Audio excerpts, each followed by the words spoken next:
Welcome to the dairies of science fiction, where extraordinary stories come to life. Enjoy the journey. Elias had never considered himself a particularly brave man. Diplomacy, as he had learned over the years, was mostly about nodding at the right moments, remembering which alien species had a penchant for sarcasm, and avoiding any activity that involved life-or-death gestures, unless strictly necessary. Yet here he was, sprawled across the polished floor of the starship Velaris smoke curling from sparking consoles, alarms wailing in a polyphonic chorus that could have driven a less composed man to insanity, and staring down a situation that was entirely, embarrassingly, his fault. He had tripped over a gravity regulator which, he was convinced, was actively conspiring against him. And in the fraction of a second before the universe would have judged him unworthy, he had collided with the alien princess herself, catching her as she slid from a support harness, her body fragile and trembling like a crystal sculpture struck by a careless hand. Her name was Lysara, and while she looked human enough at first glance, there were features that made it impossible to forget she was of another world. Her long ears, curved delicately backward and glinting with a faint luminescent outline, twitched in pain and irritation as if they could detect every subtle vibration in the chaos around them. Her skin, pale but with a soft silver undertone, shimmered faintly under the ship's emergency lights, and the faint hum of her circulatory system produced a rhythm that was almost musical, an alien heartbeat that Elias could feel even through the thin folds of his jacket. He winced, trying to suppress a groan as he held her close, and muttered under his breath, "Well, Elias, congratulations. You're officially a princess babysitter." The humor sounded feeble even to him, but he clung to it. The alternative, panic, felt considerably less appealing, especially with her family watching from the perimeter, frozen in shock and outrage. He could see the hesitation in their stances, the subtle calculation in their glowing eyes, the silent debate of whether to intervene or respect some unspoken code of alien dignity. Lysara groaned, a sound that made Elias flinch slightly. It was not unpleasant, but it carried a pain that seemed to ripple through the medbay like a subtle, unwelcome frequency. "You human," she murmured, voice trembling. Her long fingers twitched in his grasp, brushing his sleeve in a gesture that was neither push nor pull, but something startlingly intimate in its uncertainty. "Yeah," he said, trying for casual confidence but landing somewhere between a mumble and a quip. "Humans. We trip over everything and somehow survive. It's a talent." She gave a strangled little laugh, and Elias allowed himself a flicker of hope. Laughter was a start. Not ideal, not heroic, but at least it wasn't panic. Around them, the medbay was chaos. Sparks leapt from the broken control panels, and a panel of liquid coolant hissed as it hit the floor. Drones hovered in erratic patterns, scanning the room for threats, occasionally bumping into each other with comedic squeaks of displaced air. The princess's entourage looked like statues animated too late, unsure whether to intervene, to scold, or to faint in protocol-induced terror. One of her advisors muttered something in a language Elias couldn't identify, though judging by the tone, it was likely a reprimand for letting a human touch their precious princess. Elias, with a half-smile and a weak shrug, answered with the universal gesture of apology. "Sorry." The hum of Lysara's body under his hands was mesmerizing. He had handled delicate equipment before, intricate alien devices, whose circuitry seemed to respond to emotional cues, but nothing had prepared him for the sensation of holding a life that wasn't quite human in a way that was undeniably living. Her bioluminescent veins pulsed faintly under his palms, almost as if the ship itself had paused to watch. He couldn't help but joke, "Well, you glow nicely. Ever considered using it as a nightlight?" The laugh that escaped her this time was a little stronger, and Elias felt the tension ease, if only fractionally. She shifted slightly, and her long ears quivered, as though negotiating whether to recoil or trust him. Elias adjusted his hold instinctively, murmuring, "I promise I'm not a bad human, mostly harmless, occasionally heroic." Really, I swear. Her eyes, bright and reflective like twin moons, fixed on his with something that hovered between disbelief and tentative amusement. He felt like a stand-up comedian at a galactic open mic, desperately hoping the crowd wouldn't eject him for bad timing. "Stay calm," she whispered, and her voice was so soft it almost got lost in the din of alarms. Elias swallowed, nodding even though she couldn't see it, and said, "Right. Calm. Totally calm. Nothing here but two strangers and some dramatic, life-threatening situations. Also, probably the most awkward first date in the galaxy." She gave a tiny smile, her lips quivering, and for a brief moment the room was no longer medbay and chaos, but just two beings suspended in an improbable, fragile bubble of survival. Outside, the princess's family had begun to murmur among themselves. They exchanged glances that were a mix of astonishment and horror. Centuries of tradition dictated that only a healer or royal attendant could touch the princess in such a state, but Elias was human, clumsy, unpredictable, entirely unsanctioned, and yet she did not recoil. She trembled, yes, but she did not push him away. Their protocols, meticulously maintained for generations, were collapsing silently, challenged by a warmth they had not anticipated. Elias, noticing the slight tremor of her body relax against him, allowed himself a small, absurd thought. Maybe he could get used to this.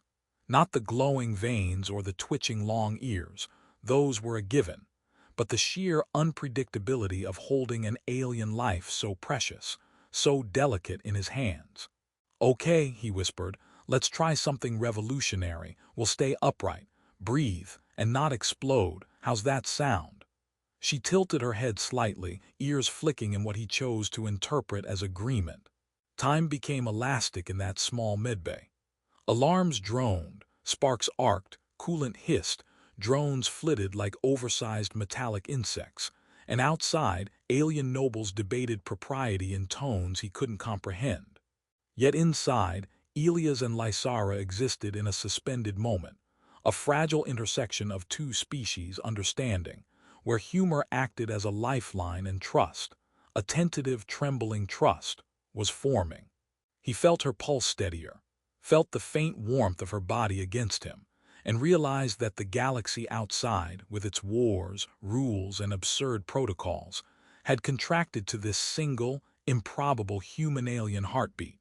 Elias cleared his throat, trying once again to lighten the gravity of the moment. "You know," he said softly, "I never expected to be a princess's emergency cuddle buddy, and yet here we are. Not exactly the resume I'd hoped for, but it's memorable." She let out a faint chuckle, the sound like a bell ringing softly in the midst of chaos. For a fleeting, precious instant, he could almost imagine that all the tension, the danger, and the centuries of alien etiquette had been suspended, leaving only this: a human, a princess, and a shared moment that neither would forget, even if the universe tried to. Elias had never been particularly skilled at following instructions, but holding a nearly unconscious alien princess, while the ship threatened to collapse around him, tested even his most basic competencies. The medbay, still flickering with erratic lighting, now smelled faintly of singed circuitry and antiseptic, a combination that made him grimace and mumble about future space hospitals needing better interior design. Lysara's breathing was shallow, but steady enough that he allowed himself to notice the faint quiver in her long ears, delicate, expressive, and far more communicative than her words. Her eyes, a pale silver flecked with starlight, tracked him with an intensity that was almost accusatory. How could he, a human with butterfingers and a tendency to trip over nothing, have survived this long without completely ruining her? "Okay," he muttered, voice low and awkward, "we're alive. Mostly. You're still glowing like some interstellar Christmas tree, but that's probably good, right?" Lysara made a noise that was halfway between a groan and a laugh, and Elias felt the tension ease just slightly. Humor, he thought, was universal, even if it occasionally landed with the subtlety of a meteor strike. Her fingers twitched, brushing against the folds of his jacket in a gesture that seemed almost deliberate, and Elias caught himself staring at the luminous pattern of her veins. "You know," he whispered, "I've held fragile things before, glassware, experimental drones, a potted plant once. But well, you're a new category. A very complicated, glowing, dangerously regal category." She let out a short, strangled laugh, the sound a soft chime that seemed to harmonize with the hum of the failing medbay systems. Outside the perimeter, Lysara's entourage remained a frozen tableau of alien dignity and frustration.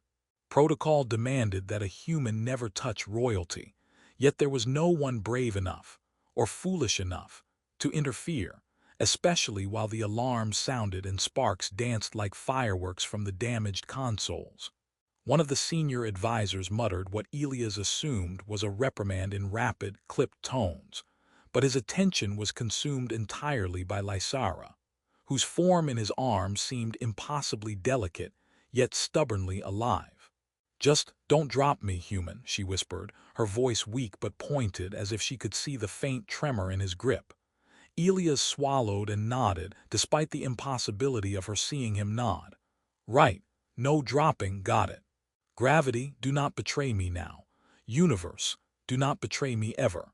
He adjusted his hold carefully, balancing her weight like a bizarre, glowing backpack that required constant vigilance. "Also," he added with a grim smile, "try not to explode. That'd be bad for both of us." She let out a faint, almost imperceptible laugh, a sound that made Elias grin despite himself. There was something in the tiny curve of her lips, in the twitch of her ears, that suggested she was both incredulous and amused. "Humans are strange," she murmured. "You joke in the middle of death." He tilted his head, considering this as a compliment. "Strange is my brand," he said softly. "It's like superpower levels of weirdness. And hey, if it keeps you from panicking, I'm practically a hero." Lysara's eyes glimmered with faint amusement, and for a brief moment, Elias dared to hope that his bumbling humor had bridged an impossible gap between species. The ship groaned and rattled, a subtle reminder that their situation was precarious. Sparks leapt from a control panel, and a liquid coolant sprayed across the floor, hissing and vaporizing in thin clouds. Elias made a mental note to never volunteer for space missions that involved fragile royalty again. He muttered aloud, "Seriously, future me, you should have read the fine print on the interstellar tour guide." Lysara's long ears twitched, and she let out a small, amused sound, perhaps a giggle, perhaps a sigh, and Elias felt a flicker of victory. Laughter had survived where logic and protocol faltered. She moved slightly in his arms and he adjusted, holding her closer without pressing too hard. Her eyes studied him with a precision that made him self-conscious. "You are not like the others," she said, her voice weak but clear. "You feel differently." He tried to shrug nonchalantly, though it was difficult while holding a glowing alien princess in a failing medbay. "I get that a lot," he said, smiling. "Mostly from my plants and the barista at the cafe. But hey, it's official now. Humans can be unexpectedly useful." Her breathing grew steadier, and he noticed the faint rhythm of her pulse sync with the slight hum of the ship. The medbay lights flickered erratically, casting a kaleidoscope of shadows on her pale, shimmering skin, her long ears catching every flash of color like delicate prisms. He leaned closer, whispering, "You're doing great. Probably the best glowing princess anyone has ever held. Official record." She let out a soft laugh, and for a heartbeat, the chaos surrounding them seemed to dissolve, leaving only two beings tethered by vulnerability and the absurdity of their situation. Elias caught a glimmer of movement outside the medbay. Her family's eyes were on him, wide with a mixture of horror, fascination, and silent calculation. Rules, tradition, centuries of ceremonial etiquette, they all collided silently as the princess continued to tremble slightly in his arms, but did not push him away. The human's touch, awkward, unskilled, and surprisingly warm, was somehow stabilizing her. One advisor muttered something sharp, but the words seemed irrelevant against the quiet miracle unfolding in front of them. "Just stay," she murmured, her long fingers curling weakly against his sleeve. Elias nodded, unsure if she could see him nod again, but certain that she would feel it in the subtle warmth and steadiness of his grip. "I won't hurt you," he whispered more to himself than her, "mostly because I can't even hurt my own toast properly. But you know there's a first for everything." Her body trembled again, but the tremor seemed less violent, less desperate. The glow of her veins pulsed faintly, like a starlight echo, syncing almost imperceptibly with his own heartbeat. Or perhaps it was simply his imagination, a trick of proximity and hope. He let out a shaky breath and muttered, "Okay, you're doing fine. We're alive, probably, mostly. And I think, don't quote me on this, you might even like humans a little." She tilted her head slightly, her long ears twitching, and for a moment, Elias thought he saw the faintest trace of amusement or maybe curiosity in her reflective eyes. Humor, fragile and improbable, had become a bridge. Chaos and danger had become the background to something utterly unexpected. Trust, tentative and trembling, forming between species whose histories had never overlapped in such intimate ways. And as the emergency lights flickered, as sparks danced across the ceiling like erratic fireflies, Elias whispered once more, "Just hang on, Princess. We'll get through this. And if not, well, at least we'll have an excellent story for the history books." Lysara let out a soft, weak laugh, and for the first time since the chaos began, the medbay felt less like a battlefield and more like a fragile, improbable sanctuary, held together by trembling hands, awkward humor, and the faint, alien glow of life fighting against the odds. Elias felt every vibration of the medbay through the soles of his boots, the subtle shudder of the Velaris as it maneuvered through the outer debris field, sending tiny tremors through the floor, and by extension, through his already tense body. Yet for the first time in hours, he allowed himself to notice that Lysara's trembling had slowed, her long ears no longer quivering in panic but shifting with measured curiosity, the soft luminescent pulses in her veins dimming to a steady, rhythmic glow. Her eyes, once wide with pain and uncertainty, now regarded him with something that approached cautious trust, something that made Elias wonder if the centuries of royal training had taught her anything about humility, or if he had just rewritten the rules entirely by being human. "See, told you humans could be useful," he said under his breath, earning a faint, almost imperceptible smile. He had never been a hero, never in the epic storybook sense, but in that moment, holding a near-fatal injury in the fragile curve of his arms, he realized he had been enough. Not perfect, not particularly graceful, but enough. Lysara's fingers twitched, brushing against the fabric of his sleeve, and he added with a weak chuckle, "Mostly harmless, right? Definitely glowing. Good enough." Outside, her family's agitation had reached a crescendo. Senior advisors hovered at the edge of the medbay, some whispering heatedly in the rapid-fire tones of their language, others simply gaping, as if witnessing a miracle or a scandal of unprecedented proportions. Protocol dictated that no human should ever touch, much less cradle, the princess. Yet here he was, not only touching her but holding her steady enough to stabilize her fluctuating bioluminescent pulse, and no one dared to intervene. Perhaps centuries of etiquette had never accounted for courage or clumsiness, so utterly uncontained. Lysara tilted her head, long ears brushing against her silver hair, and murmured, "You have changed." Her voice was a whisper, frail yet resolute, carrying a weight of recognition that Elias couldn't parse at first. "You are different than what I expected." Elias swallowed, realizing that he, too, had changed. He had always thought of himself as ordinary, a man navigating the bureaucratic corridors of interstellar diplomacy, careful to avoid conflict and awkward accidents. But now, faced with life and death, he had found something previously dormant, an instinct to act, to trust, and to connect beyond species, protocol, or reason. "I might be," he said, his voice catching slightly, "mostly because holding a glowing alien princess in the middle of chaos tends to shift your perspective." He added with a grin, trying to keep the moment light, Also, I always suspected humans had hidden potential. Didn't think it came with faintly musical blood, though. A soft laugh escaped her this time, and it echoed lightly against the metallic walls of the medbay. Her family's expressions softened minutely, the rigid lines of centuries-old tradition giving way to something more primal. They had watched a human, clumsy, anxious, and absurdly humorous, reach across the gulf of species and circumstance to save a life. And in doing so, he had demonstrated a truth they had long avoided. That compassion, unpredictability, and courage were not the exclusive domain of their kind. The medbay's emergency lights flickered, then stabilized, and the healing drones finally hovered close, scanning Lysara with precise, humming attention.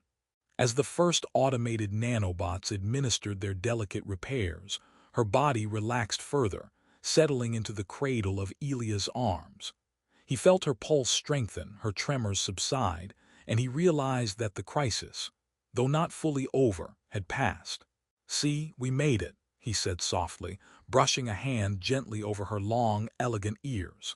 "You're still glowing, but in a way that's manageable." She let out a faint, weary breath, her long lashes fluttering. "I trusted you," she admitted, voice low. "Not like anyone else, not like my own family." Elias chuckled, a sound soft and warm in the quieting chaos. "Well," he said, "I do tend to inspire questionable trust. But I'll take it." Her faint laugh echoed again, and he realized that humor had become their lifeline, a fragile but persistent bridge across incomprehensible cultural and biological differences. Outside the medbay, the princess's family approached, their rigid postures softened but still radiating a careful respect. Senior advisors whispered rapidly, exchanging glances that carried both admonishment and acknowledgement. It was unspoken but clear. The human had acted in ways none of them could have predicted, and in doing so had earned a tentative, grudging recognition. The centuries of tradition would not change overnight, but a crack had formed in the walls of convention, enough to let the light of possibility through. Elias set Lysara carefully onto the healing platform, ensuring her glowing body was fully supported. Her eyes met his again, long ears twitching slightly, as if testing him, measuring the depth of their improbable connection. "You will come back?" she asked, a fragile note of hope threading her words. He smiled, brushing a lock of silver-tinted hair from her face. "Yeah," he said softly, "I'll come back. Humans are notoriously persistent." She let out a small laugh, and for the first time it seemed genuine, unrestrained by fear or pain. As the healing drones worked, Lysara's family lingered, not pressing, not demanding, merely observing. Elias, exhausted but alert, felt a strange warmth in his chest, an echo of the trust and vulnerability that had passed between them. He had entered the situation a mere observer, a floundering diplomat, and emerged something more. A bridge between worlds, a living testament to the power of compassion, humor, and courage. By the time the Velaris stabilized its position outside the debris field, the medbay was quiet, the alarms silenced, the sparks extinguished. Lysara, fully supported by both alien technology and human steadiness, regarded him with a new awareness, her long ears curved slightly forward, an expression Elias took as curiosity, and perhaps, in her own way, gratitude. "You are remarkable," she said softly. He shrugged, still feeling the tremor of adrenaline through his arms. "Mostly average," he said with a grin. "Occasionally heroic, according to my plants. But thanks, I'll take remarkable as a compliment." Her faint laugh resonated once more, the sound mingling with the soft hum of the ship, a melody that seemed to tie together human fallibility and alien grace. When she was finally seated, supported and stable, Elias allowed himself a moment to breathe. The weight of responsibility lifted, replaced with a sense of completion, of purpose fulfilled. He had faced chaos, uncertainty, and danger, and through humor, empathy, and simple human stubbornness, he had made a difference that would echo across the Velaris asterisk, across the princess's family, and perhaps across the galaxy. As he stepped back, the senior advisor approached, long ears flicking with cautious approval. "You have shown what few of us expected," the alien said, voice formal yet tinged with respect. Elias smiled awkwardly, nodding. "Yeah, I do tend to surprise people." Lysara, watching him, allowed herself a small, contented smile. "Perhaps humans are not as untrustworthy as we believed," she said softly. "Perhaps there is merit in warmth and folly." Elias laughed, shaking his head in disbelief at the absurdity and perfection of it all. "Folly and warmth, Princess," he said, "the two traits that save lives when all else fails."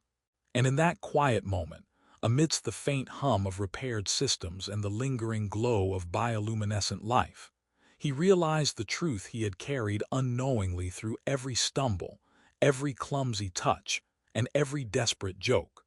That even in a galaxy defined by rigid rules and interstellar distances, human compassion, awkward, imperfect, unpredictable, was powerful enough to change everything.